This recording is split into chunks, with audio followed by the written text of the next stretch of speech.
I think a materialist approach to things is very, very consistent with my experience in Christian social justice. I feel like the deeper I get into anarchist practice, the deeper my faith is getting at the same time. I would hope that, securing means of life for all would be something all people of faith would say, oh yes, that's at the basis of what we believe. Those who are most marginalized know the most about the true, the good, and the beautiful. To me, it's less that I think building class solidarity is a bad thing, as much as it seems like if you don't attend to things like anti-Black racism, that's always going to get in the way of building class solidarity, actually. And when you go back, you find that a lot of revolutionary grassroots participatory movements, the precursors to what you could call the barrio assemblies and these grassroots neighborhood organizations, a lot of these were sponsored by the church. What does it mean to say that the Christian tradition is internally contradictory and there are antagonisms there and you're always being faithful to some aspects and betraying other aspects? Welcome to the Magnificast, a podcast about Christianity and leftist politics. I'm Dean Detloff. And I'm Matt Bernico. And this week we're kind of continuing a little bit what we were talking about last week with respect to atheism and Marxism and religion and how do you put these things together. But we found somebody else to help us do it better or to guide us through some of these ideas in a different way. A really fascinating liberation theologian or sociologist adjacent to liberation theology named Otto Maduro, a rare person, I think, in conversations these days about liberation theology, but a super fascinating guy. So we're going to dive into that with an article called The Desacralization of Marxism within Latin American Liberation Theology. But before we get to that, Matt, what kind of housekeeping notes should we mention up front? I always forget to do it, and now I've suddenly decided we should pause and figure it out. The big housekeeping note is that you should subscribe to our Patreon at patreon.com/the Magnificast. Go over there, sweep the cobwebs right on out of there, clean the toilets, do all the housekeeping you need to do, and you can give us a little bit of money for doing this podcast, because podcasts, while they are free for you, they are not cheap and valueless, despite what you might think. I don't know. If you want to give us some money, that'd be cool. If you do give us some money, you can get things like access to our exclusive Discord channel. You can get a cool sticker if you subscribe to at the $11 level. All kinds of other things. Oh, you also get access to a behind the paywall podcast that Dean and I do called The Lock-In, where we make jokes about youth group and answer Reddit questions and talk about current events. So there you go. So much stuff, so much value that you get from our labor. A ton of we would love if you paid us for. But if you can't, that's fine. No big deal. Don't feel stressed about it. You can just go to iTunes it's called Apple Podcasts now. Can you believe that? Well, the future is now. You can go. Yeah, the feature's now. You can go over there to Apple Podcasts, give us a nice review, say a nice thing about us, give us 5 stars, and that's good too. That's just as good as money. It's not, but it's pretty good. I'll take it. Yeah, I would take it for sure. If it's that or nothing, please. Yeah, please give us a review. As I've said in the show in the past, I think every week I print off all those reviews and I do take them to the bank, and my banker says congratulations, and that's fine enough for me. All right, let's get into this article, this essay that's really fascinating. So over the last few weeks, we've talked a little bit about the relationship between atheism, Marxism, and Christianity. And out of that discussion, we keep coming against a particular question, which is what specifically can Christians bring to socialist movements, or what can they do with Marxism or to Marxism? I think it's easier to do it in the other way, to say, what does Marxism do for or to Christianity? But it's important to go the other direction, too. So if you've been listening along with us, you'll know that this is a hard thing to answer. So we're going to look at this article by Otto Maduro, and if you're interested in reading it and following along, we can put a link to it in the show notes. But it's a really fascinating piece, and hopefully it'll maybe get us to think of something a little bit new to add to this this dialogue. Yeah, totally. It is a very interesting article. I feel like I have grasped something new just by reading it, so maybe you can too. The big idea in the essay is that, like, rather than taking up like Marxism as like a complete worldview that you accept whole cloth or whatever, The idea is that liberation theology gives Christians in Latin America, very specifically Latin America in this essay, the creative framework to use certain pieces of Marxism, Marxist analysis as a tool in the big toolbox that you have, while also rejecting some of the orthodox positions central to Marxist parties and organizations. So liberation theology becomes this this tool or a hermeneutic to read Marxism and to read the world and to read Christianity. And it's a pretty good take. I'm really interested in it, and it'll be cool to talk about it more. So like I said a minute ago, Maduro's essay is like squarely within the context of Latin America in the 1980s. So obviously things look quite different now. In Latin America, for sure. In North America in 2021, yep, it's all pretty different. So you have to kind of take that into consideration as we talk through it. But reading the essay does give you a sense of the another world that is possible out there for Christianity and politics. It's a cool read in that light too. So we'll talk through some of those big ideas in the essay, and then we'll reflect on them a bit and see what they might mean for us in 2021 in North America. And we'll get to it. So Dean, where should we jump into the essay? Let's start actually on the very ground floor. It occurred to me that, this essay is very interesting to us. We found it kind of, in the big pile of liberation theology things that we have laying around and pulled it out of there. But it might be worth taking just a quick second to orient ourselves here in that context too. I should mention too, if you don't know already, if you haven't heard about it, there's a great podcast called the Liberation Theology Podcast by David Introskis, a Jesuit. He's been on our show before in the past, and he does a great job. So if you're interested in learning more about that tradition in particular, you should check out his podcast. We love it. It's very cool and very fun. Sorry we're stepping on your toes here, David, if you're out there listening, but we're going to do our best to try to dig something out of this text. I think liberation theology, we talk about it on the show a lot, but it is important to sort of pause and figure it out for a quick second.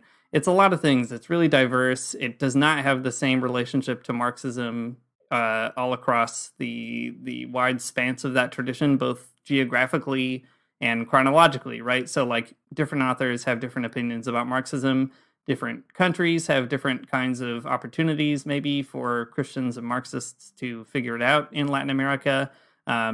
So it's important to keep that in mind too. When we're talking about liberation theology in Latin America and Marxism, we have to kind of resist the temptation to kind of collapse these things as like, well, you've got these, the peanut butter on the one side and the chocolate on the other, and somehow they always make the same old Reese's peanut butter cup. It's not like that.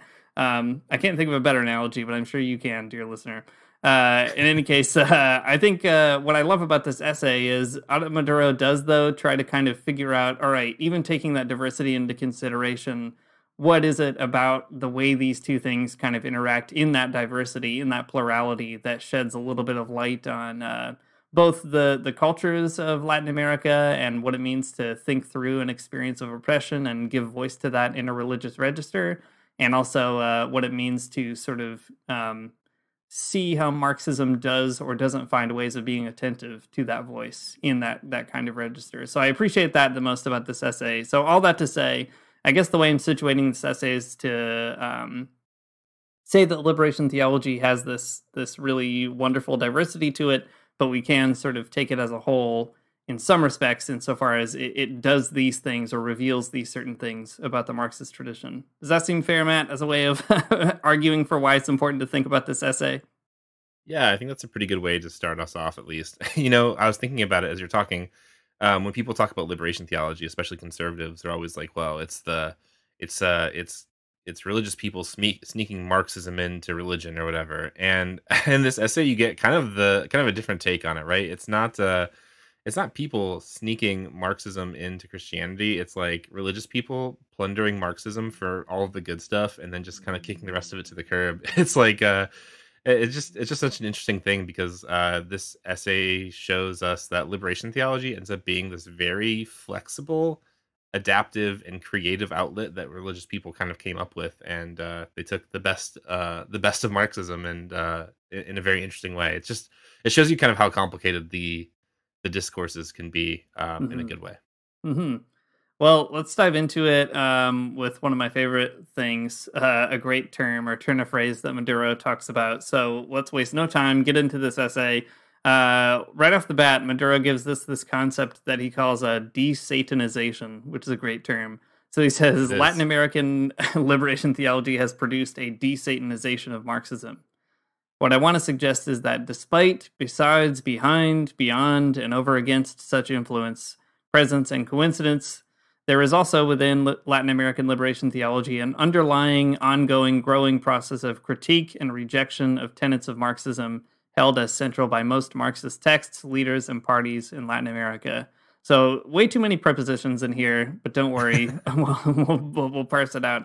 The two key things I think in this passage that help me think about this relationship at least is that the de-Satanization, first of all, says that Marxism is not the great enemy to be feared, right? That it's not the adversary out to get you. And secondly, though, in that de-Satanization, it's not to say that and then the church or liberation theology just becomes Marxist, but rather by not making it an adversary and making it sort of a dialogue partner, it ends up sort of having this really unique and creative relationship to the Marxist tradition, where, as you were just saying, Matt, like they sort of are able to take parts of it that they want or plunder it and then kind of, kick the rest of it that they don't want or need, for better or worse, I should say. Sometimes I think they do a good job of kicking out the stuff that shouldn't be there, and other times I'm like, maybe you should look twice at that. Yeah. But nevertheless, it's a good way of describing that relationship, I think. Yeah, that's right. So that's de-Satanization on one hand, making it, not a scary thing. And then the other hand, the other term that is introduced here is the desacralization. So that Marxist orthodoxy is not like the end all and be all of Marxism or what it needs to be, right? Like there's more there to be done beyond what whatever academics are writing about Marxism. So these two moves are kind of happening at the very beginning of the essay. So after these two moves, Maduro says this.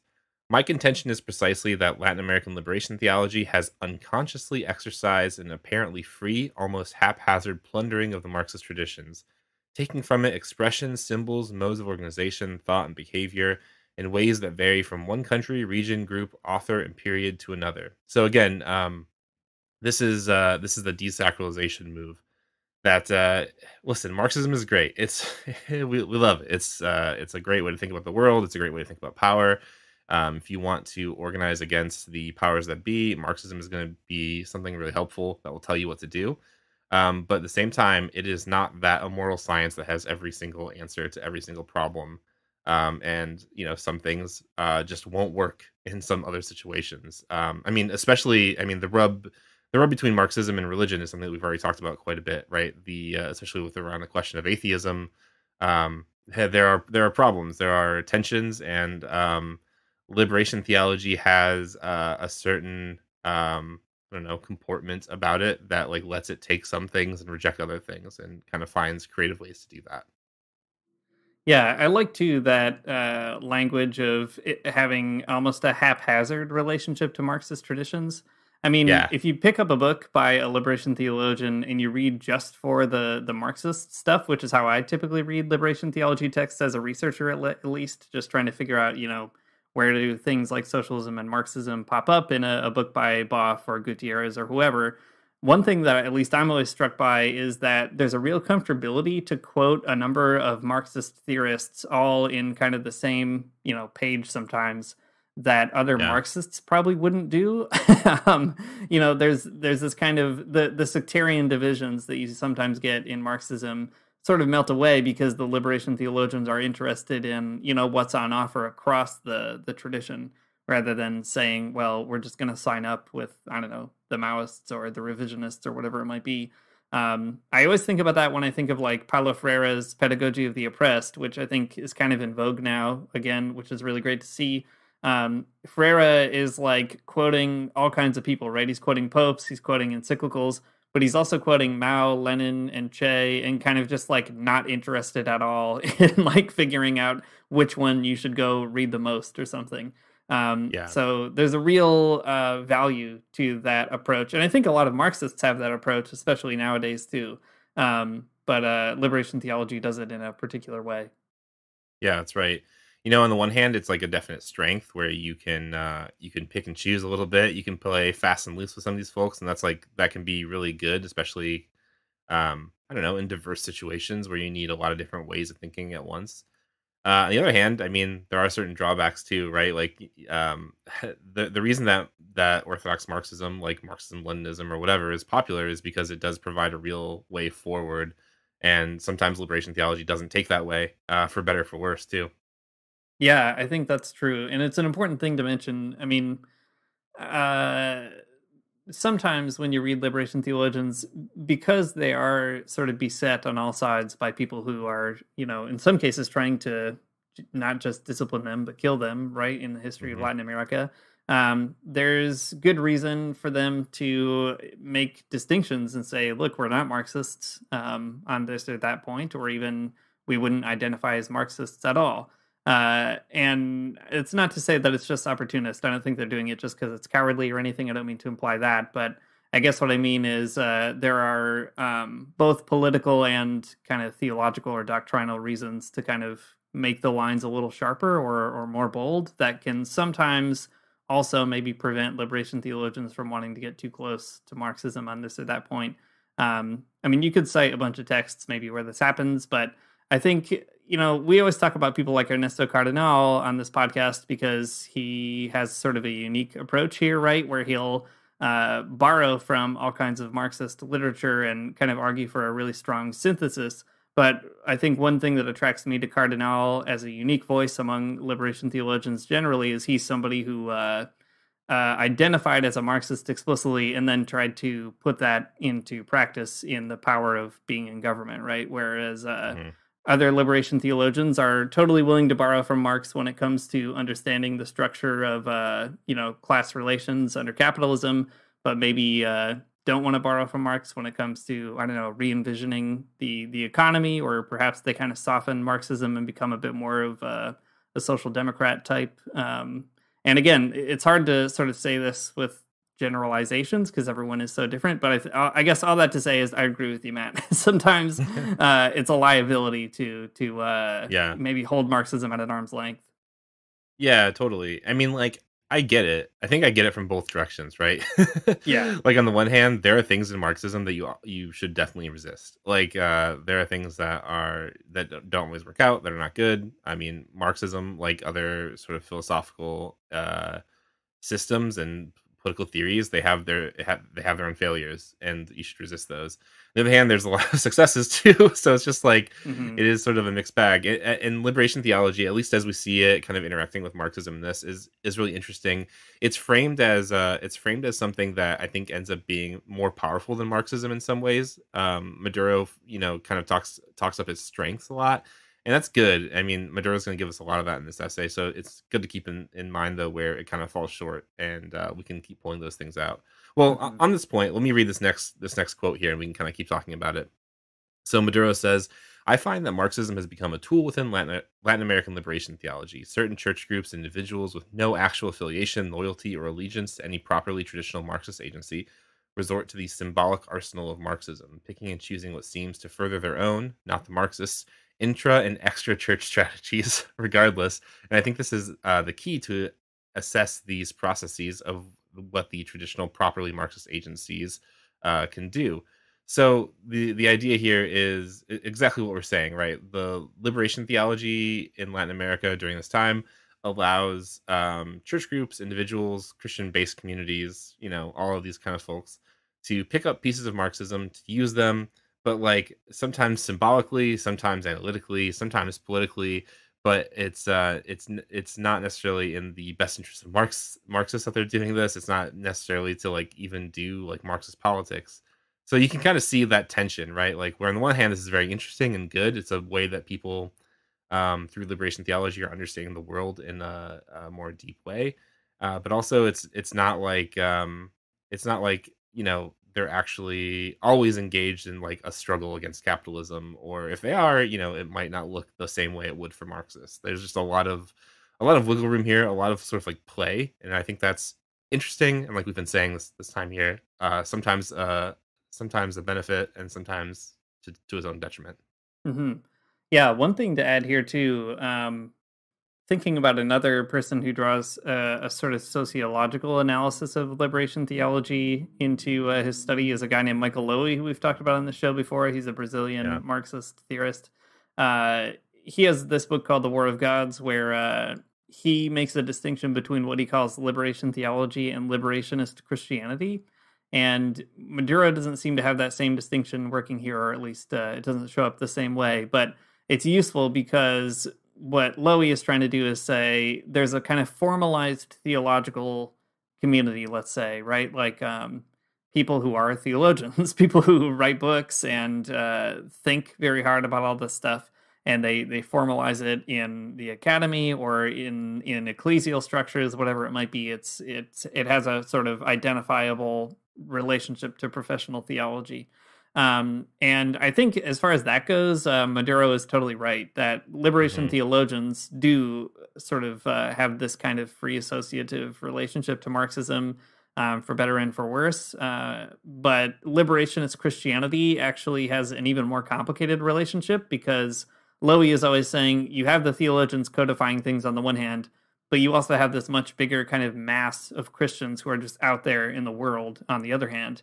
And the theologians are sort of being attentive to that, but, not necessarily the spokespeople of it. And in that respect, too, it's like, well, there are actually quite a lot of Christians who do end up having quite a lot of affiliation, loyalty, or allegiance to, traditional Marxist parties. And it's important not to lose sight of that. So I think when we hear Maduro say things like the theologians are maybe not totally tied to a party apparatus, that is true, but that's not to say that there aren't, some other forms of kind of liberationist Christianity that are not floating around in those apparatuses as well.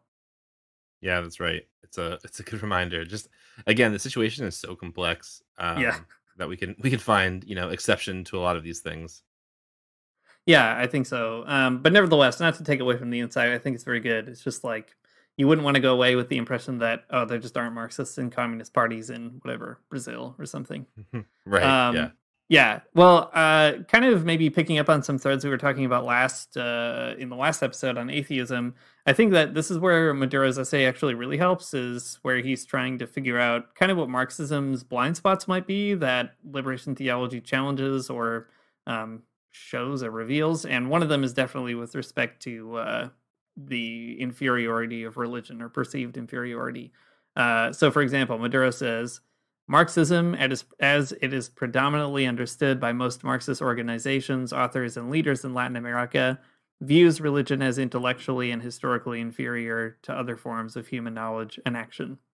Science and atheism, economics and politics are in turn perceived by Marxism as superior to superseding, excluding, and disproving religion. The theory and practice of liberation theology, it seems to me, is developing explicitly counter to this traditional Marxist contention. And he could probably drop the "it seems to me" very clearly. Liberation theology is definitely not accepting that, right? It's I don't think you could say that always theology supplants all those other things. It's not like saying it's the true queen of the sciences or something, but obviously it's arguing for and presenting a much more complicated and robust expression of religion in what it means to struggle as a people, or to struggle against oppression. And I think Maduro, this is really where the essay shines, so we can maybe find some more places that we want to talk about that point in the text. Yeah, that's right. This is this is really similar, I think, to a point that we made last week too, about the about one thing that Christianity does let you do, or if you pay attention to Christians, or if you kind of make a space for them in socialist movements or whatever, it does give you a way to talk the talk of people who are not Marxists, who might be more working class or whatever, than people who have read a lot of who've read all of Capital or something. Not that people who are working class can't, but just saying that it's the Reed theory debate all over again, I guess. People who have read all the theory in the world more likely are not necessarily working class, but not always. Okay, whatever. The point is, though, that Christianity, or religion in general, I guess, but Christianity in our specific instance, can let you speak a language that is, more accessible to people on the ground, people in struggling in their workplaces and so on. This is another point that Maduro brings up, kind of an interesting way. He says, such a Marxist assessment of religion, the one where it's inferior, that's what he's talking about, is increasingly perceived by Latin American liberation theology as a typical, albeit unconscious, white male, urban, intellectual, middle class ideology. So, this is kind of the point that we were making, though, that sometimes Marxism can come off a little too like high-minded, or it come off as like, this is a way of thinking for people who went to college or whatever, and it's might be detached from the way people of lower socioeconomic status might be thinking or talking or believing or something. So Christianity gives you a way of an access to that or something. And this is exactly what Maduro was saying, is that sometimes the Marxist assessment of religion that kind of writes it off as something that's just superstition or whatever. Um, yeah, it comes off as elitist or of classist in some ways, which is, I think, a really interesting point worth drawing out time and time again.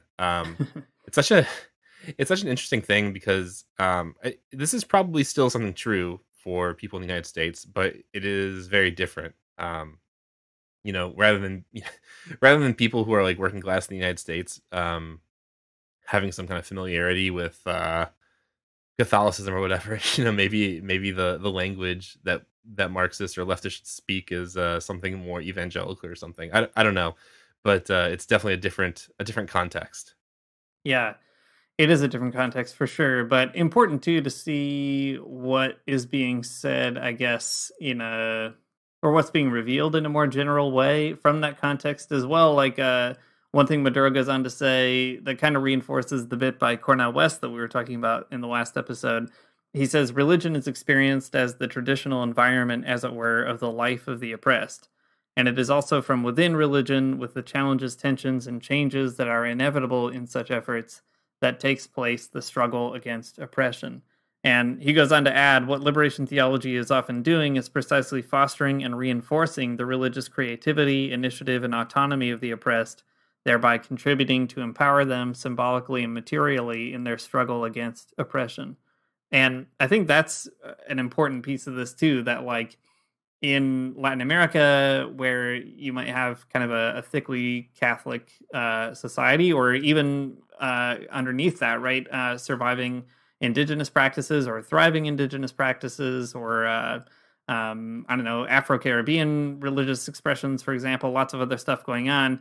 Marxism has a hard time actually metabolizing that stuff without sort of, I don't know, secretly or like behind closed doors poking fun at it, or Yeah. disrespecting it in some kind of way. And I think Maduro is saying, well, liberation theology actually gives us a way of affirming the cultures of the oppressed when those cultures might not fit so neatly into the kind of European Enlightenment tradition that Marxism develops out of. So that's really obvious in Latin America, but I think you could see it in a place like the US or Canada in different ways. I mean, obviously all these things are contextual, so it's not like you can create a general rule, but I think a lot about, like, I don't know, ways that people speak religious language in the South obviously is probably the thing that most people are attentive to, but even in places like Appalachia, or obviously in the Black church and lots of other kinds of socio religious identities, I guess, that are really strong for people. Marxism also just has a hard time kind of metabolizing that stuff and getting it on its own terms. So written in Latin America for sure, with all of the cultural stuff going on there, but applicable anywhere. I guess oppressed people are kind of making their own culture. Yeah, I think that's right. Um, that kind of brings us up to the next point, though, where liberation theology. Okay, it's not only a language that you can affirm to speak about oppression in sort of a different register than just Marxism, but Maduro also sees it as something like kind of more than that. So it's not just about analysis or whatever, but it's about like the creativity of people, Hmm. naming their situation, telling their story, talking about the future, that kind of thing. All of the kind of stuff that like the mass poetry classes of Nicaragua would try to do, or something like that, right? So he says this: liberation theology is one among many channels through which subaltern classes from Latin America attempt to express, communicate, interrelate, develop, strengthen, and consolidate the culture of their own. So, I mean, this is, Marxism has had Well, okay. How about this? I was talking about the failures of Marxism earlier on, and like when it comes to culture building, Marxism has not had only successes. In fact, it's had a lot of what you might call not successes or otherwise failures. Like in 2021, we all love socialist realism. It's very cool to see what it, the way it shaped up or whatever. But largely, like having the government dictate like what art should look like, or having like sort of like governmental approval on public art is like, I don't know. It has some problems. It had a lot of problems with the censoring of artists, the censoring of certain types of expression that just didn't work out so well, to say the very least. Go read Boris Groy's uh shoot, what's the book called? The Total Art of Stalinism. The Total Art of Stalinism. Thank you. You can learn more about it, how it didn't work, some of the interesting things about it. All that to say that like uh, a top down and sort of bureaucratic mode to building culture is not necessarily the best way to do it.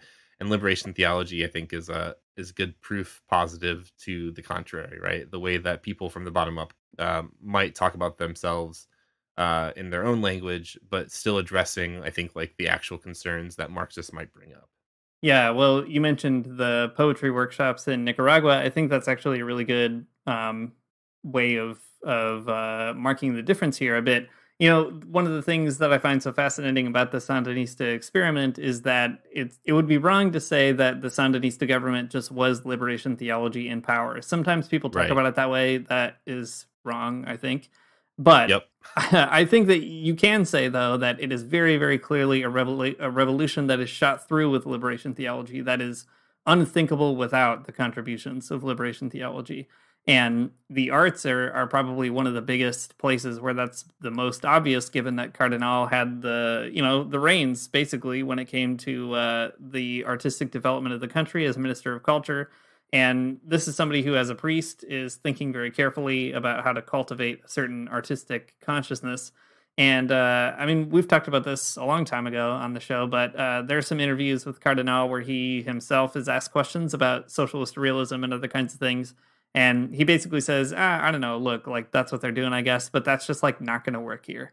Like, it's not going to work in Nicaragua. People don't want that. They're not going to make it, and I don't really want them to. I just want them to find a way of expressing what they want to express.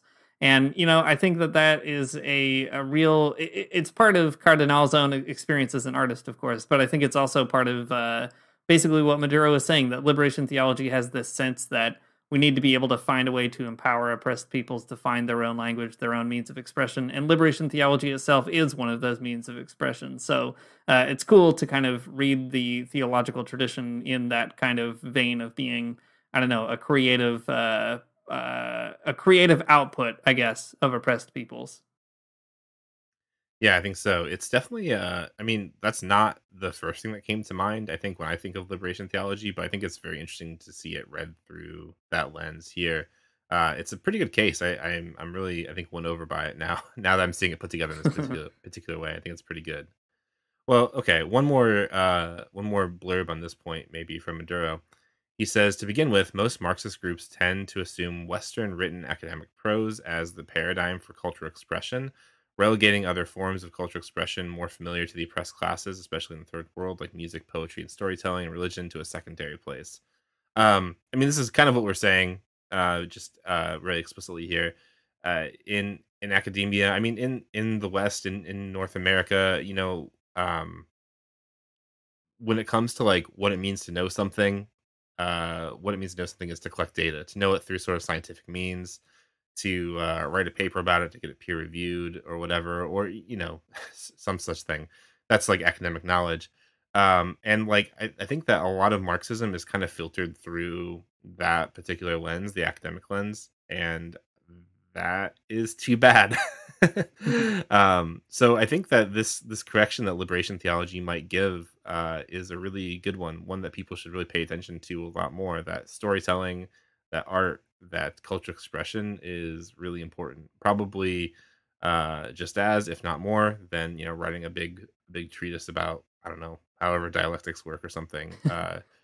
Paying it like that. That's the thing about Marxism that I think sometimes evades us, right? That uh, Marxism is about like the ways that the material conditions that we might live in force us to think about the world and like force us to critique it and come up against it and stuff.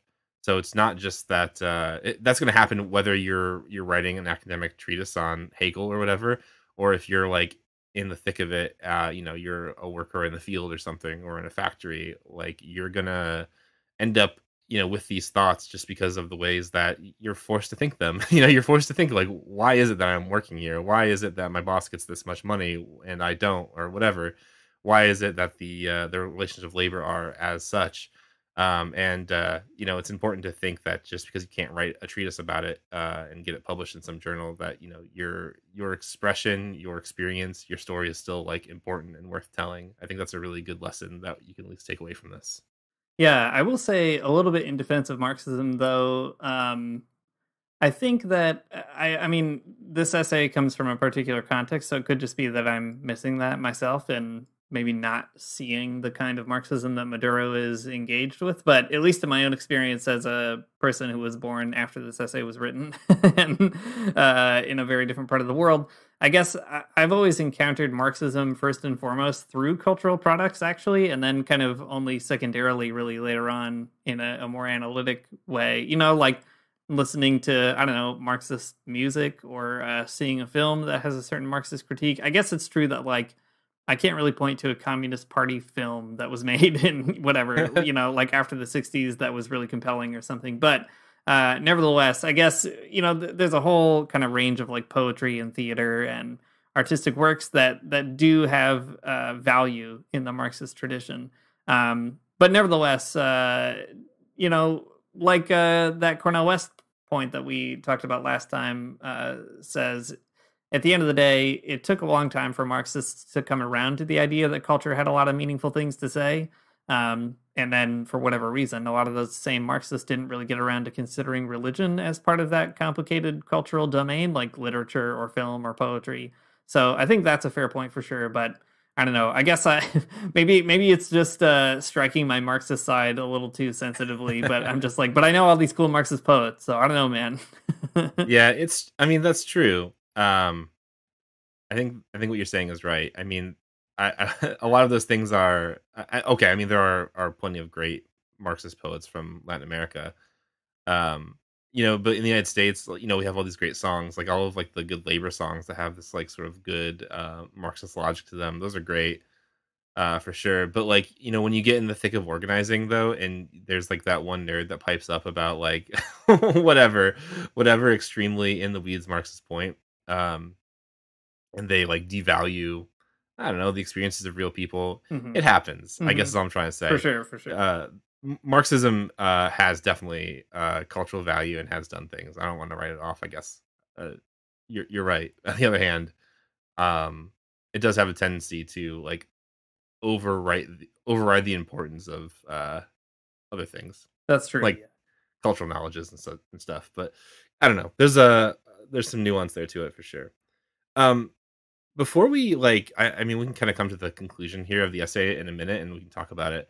I guess there's one more piece to maybe draw out too, that I think is kind of interesting in the essay. So Maduro, he's laying out all of these different ways that liberation theology like takes some things from Marxism, but ultimately kind of surpasses Marxism in some ways as well, like it being sort of a language of the oppressed and so on. But there's this other thing that he brings up that I think is quite interesting that's probably worth talking about. So I'll read a little bit of it here. So he says that a large part of the efforts of Latin American liberation theology and of Christian-based communities especially seems to me to be focusing on the critique of authoritarian institutions and methods, including those present in churches in the first place, and on the development of alternative solutions. So part of what's going on here too is that not only does liberation theology, just take the stuff it wants from Marxism and kind of, does what it will with the rest.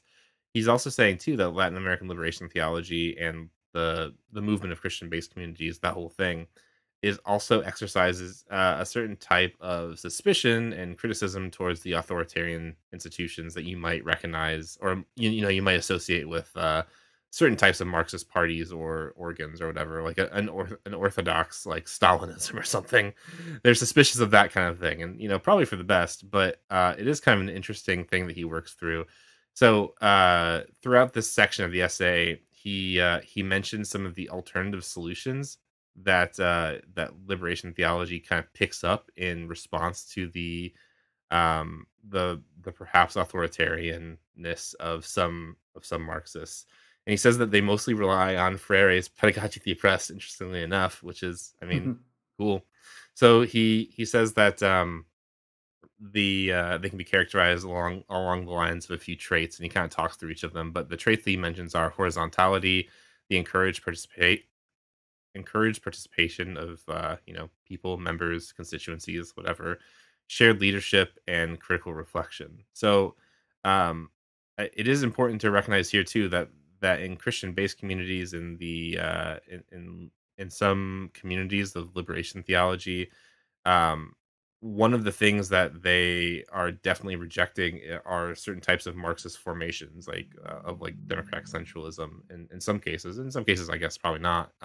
Again, there are Christians in the party and other things like that going on too. But this is like a gloss he's making about liberation theology overall. Mm-hmm. Yeah, I appreciate it too, because there's another point he just makes broadly about how if there's a sort of resistance to the presence of pluralism or diversity on the part of Marxism when it comes to thinking about struggles on the ground, that too is kind of another way of oppressing oppressed peoples by denying people the ability to have that kind of expression. And so the resistance to the authoritarian impulses, whether they're found in the Catholic Church or whether they're found in certain Marxist circles, let's say, that in itself is part of a broader resistance to, the feeling and experience of being oppressed anyway. And I think that is really fascinating to kind of see how liberation theology, which, in a technical sense is obviously genealogically related to the colonization of the Americas.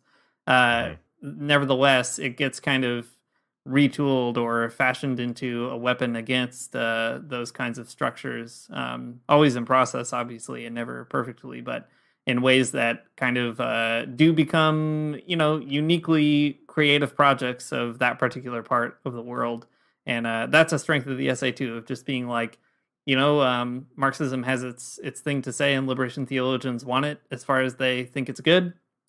In the same way, the church has its things to say, and liberation theologians take that as long as it's good too. And sometimes they, heckle the Pope at a mass in Managua or something instead. So it's interesting to kind of keep seeing liberation theology as this really flowering, kind of blooming moment that belongs to certain peoples in certain times. I think that's something that this essay has sort of crystallized for me, at least.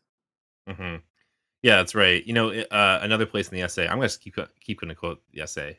Parts that didn't make it to the notes, but I'm going to pull out now. This is along the same lines, or it's kind of driving the point home maybe a little bit more. Maduro says that it seems to me. Hang on. Maduro says the deconstruction of Marxism as a whole that has to be accepted or rejected in its entirety. An example, the deconstruction of Marxism, either as a sacred or a satanic whole, is a novelty indeed for both Marxists and anti-Marxists. So, I mean, Maduro sees liberation theology as like I don't know exactly what he means by the phrase deconstruction in this context, because in philosophy and sociology, it's a very loaded term that means a whole lot of things at once. But just the same, liberation theology offers a sort of challenge to Marxism. That it does take it apart in certain ways and does reconstruct it in others, and the whole is not whole, which is very complicated in all of this. But maybe a good way to kind of summarize a lot of the ways that liberation theology takes and plays with and repurposes Marxism while rejecting other pieces of it. Yeah, I mean, in a weird way, it sort of does what I've always found useful as a Christian engaging Marxism, which is to say, Marxism doesn't take the church's story that it tells about itself for granted, but tries to pull it apart and kind of see what's going on, right? So it discovers that the whole of the history of Christianity, let's say, is not the whole, right? That There's all kinds of class struggles happening within the church, that the church finds itself kind of cut up along all these different lines. And in fact, Marxism even sometimes appropriates parts of Christianity for itself, or in its own kind of telling of the history of the liberation of human beings. And so I think that's really fascinating as well, to kind of see that what I've valued as a Christian so much about Marxism, which is precisely the kind of breaking up of a certain naive understanding of Christianity. Liberation theology sort of does that for Marxism in the opposite direction, which is something that I don't think I would have thought about really without reading this essay. So, yeah, a super unique, very cool point. Yeah, it's a really good way to put it. Yeah, I mean, I agree. I really appreciate it. I mean, when it comes to Marxism, I've always been a person that's just kind of been piecing it all together. I think that, um, I started out reading Marx, but then I like read a lot of like the like French Marxists and Italian Marxists, into like the 70s, influenced by postmodernism. And I feel like, um, I mean, I don't want to like equate the two movements in any ways, because they're not like the sort of like postmodernist philosophy of application to Marxism, and then also what liberation theology is doing. Mm-hmm. They're not the same thing whatsoever, but they are calling out sort of something similar in that like Marxism is a construction. Like the orthodoxy of Marxism is a construction, and to treat it too seriously might be counter. It might go counter to actually doing the politics you need to do in any kind of given situation. So to treat it maybe more fluidly and in a more relaxed way makes a lot of sense. Mm-hmm. I think so. Maybe as we get toward the end here, it might be good to just sort of reaffirm that one thing about Marxism that's also important, and something that I think postmodernism helped to figure out, is that Marxism is itself a plural thing, as I said at the beginning of the episode. And I think one thing that's also cool of, maybe this is just the benefit of reflecting on Marxism from the vantage point of like the 21st century, but Marxism, it's true. It has had all these kind of dogmatic moments, and it's had multiple dogmatic moments, right? The Sino-Soviet split, for instance, where you have to sort of choose which dogmatic interpretation you really want. But nevertheless, I think even the kind of communist movements that have emerged out of those experiences too, I'm thinking about like the Muscovite parties that still exist in places like Canada and the US, but around the world too. You might think of like Chile, for example, where the communists just won a ton of seats across the government and are going to participate in rewriting the constitution. Communism itself is in this process of change and development, and it is a dynamic process. And I think, there's something very 20th century about assuming that ideologies are kind of neatly packed together, whether you're a Marxist or a Catholic or some other kind of person. And, one thing that is kind of nice about the 21st century is I can think of so many Marxists that I think have already kind of learned the lessons that Maduro is saying that liberation theology is kind of trying to teach. And they may not have learned it from liberation theology, of course, but that kind of taking for granted of the fact that, look, Marxism is unique, and it does offer strategies that do win and have won and have proven themselves in the struggle in ways that other ideologies have not. But at the same time, you can sort of take those things on board without taking on board, let's say, the particular brand of atheism that you find in Lenin or somebody else. So I think that's really neat too, to kind of reflect on the fact that Marxism has been able to also relate to itself in a more creative way, picking up and putting down what works and what isn't. Not always, of course. You can find all kinds of Marxists that haven't done that, but I think it's nice to know that there are actually a lot of communists these days who are already doing that kind of work. Yeah, that's right. We're coming off as a very pro-revisionist podcast, right? Yeah. And I gotta tell you, I'm actually very comfortable with that. I think that's fine. I don't know. I think that this piece specifically, I mean, it goes to show you the power of revision. Not in the sense of like different dogmatic readings of Marxism, but about the flexibility of letting people speak in a way that makes sense to them, while also like like working to defeat capitalism, right? These two things, they can go together, and to be dogmatic, I think, ends up being a detriment. Yeah, but I'll say in some ways it's good, right? The critique, Yeah. the analysis is good. I guess just like, but making sure people can speak and add their own context and situation is important. The type of revision is important to this. Yes, exactly. Yeah, that's what I was going to add, I guess. You know, before we get all the angry emails about being dirty revisionists, you know, like, I still consider myself a person who has understood Marxism through the lens of Leninist people and Leninist states and all that kind of stuff, and I really have valued that and what I've learned from those exchanges and understandings and meeting those people, reading those texts, and so on. So in that sense, it's like, I wouldn't be a revisionist in the kind of, I don't know, social democrat sense where it's like, well, you know, Marx said a few good things, but at the end of the day, sometimes you just got to accept the market here or there. But I would be a revisionist insofar as I would not cling to, I don't know, I wouldn't hang on every single word of Joseph Stalin by any stretch if I was going to try to think carefully about how to actually be a politically effective and a good person in the world. And I think that is also very important, whether you're interested in liberation theology or communism or otherwise. You know, it's important to admit that, look, there's no such thing as a totally unified and clean scientific whole when it comes to putting together a political ideology, and it benefits us to just embrace that problem and kind of keep working on it. Yeah, I mean, I think so. You know, in the past we've talked so much about in Christianity, you have to take it all, right? You can't just say, well, these parts aren't Christian or whatever, or these parts don't count. You have to take it all and metabolize it and kind of figure out what to do with it. And Marxism is the same way. I mean, the struggle against capitalism, communism, it's the same thing, right? You have to take it all, metabolize it, and figure out what to do with it, and figure out how failure fits in and what to do with those failures. I think it's good. Yeah. A very controversial conclusion to this podcast is what we're getting at here. Although, I think, ironically, a very Leninist conclusion too, right? That the assumption is, yes, you have to metabolize it, and you also need, like, you know, certain organizations around you to help you do that, and you need to kind of figure that out together in the struggle in a unified way in the streets, and not just in, I don't know, books or whatever, but, you know, in the context of trade union meetings and hanging out with people in parties and so on and so forth. That's right. Good. Okay, it's less controversial now. It's fine. we've veered back into good takes only. All right, let's talk about the conclusion of this piece, and then we can maybe, I don't know, say whatever needs to be said about it. Who knows? We'll see when we get there. So in the conclusion, Maduro says this: Latin American Liberation Theology relativizes Marxism to a mere tool of social analysis and political struggle, values religion and particularly folk religious creativity as a meaningful form both against and beyond capitalism and class oppression.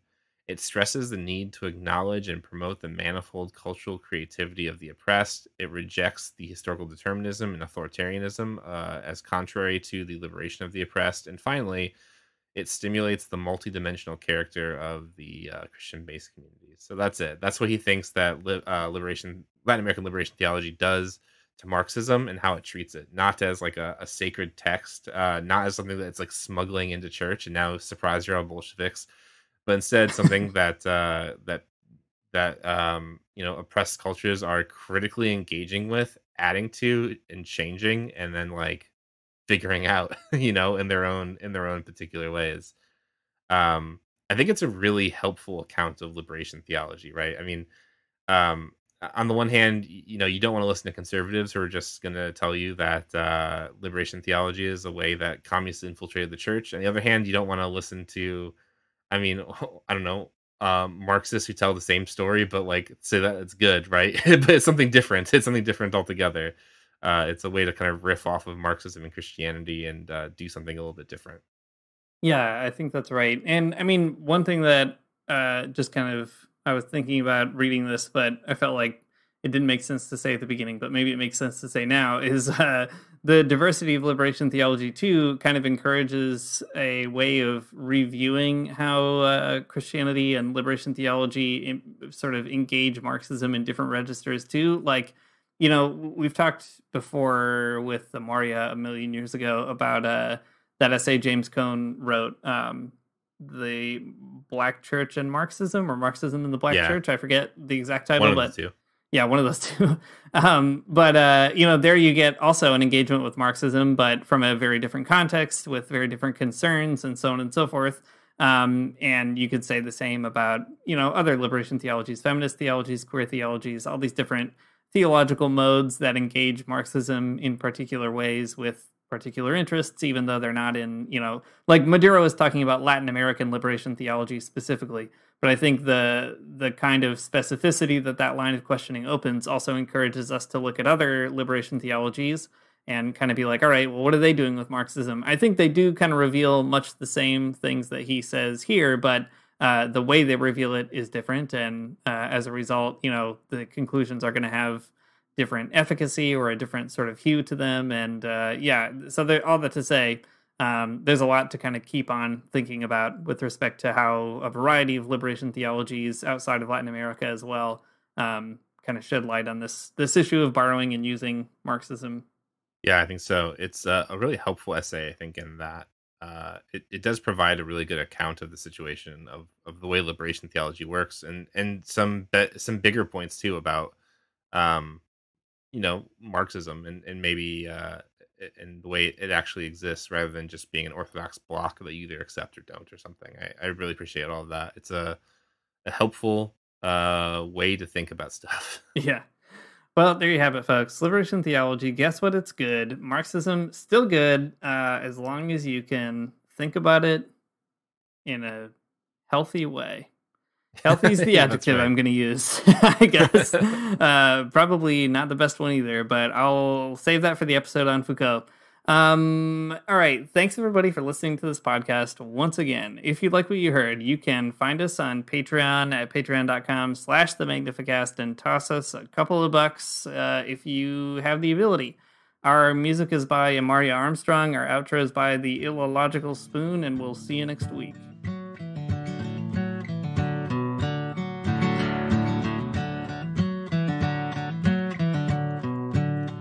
I don't wanna get up for church in the morning, souls alive.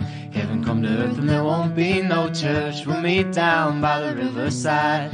There we'll swim with all creation. Never get tired, never bored. Don't worry, someday there'll be no dam between us and our Lord.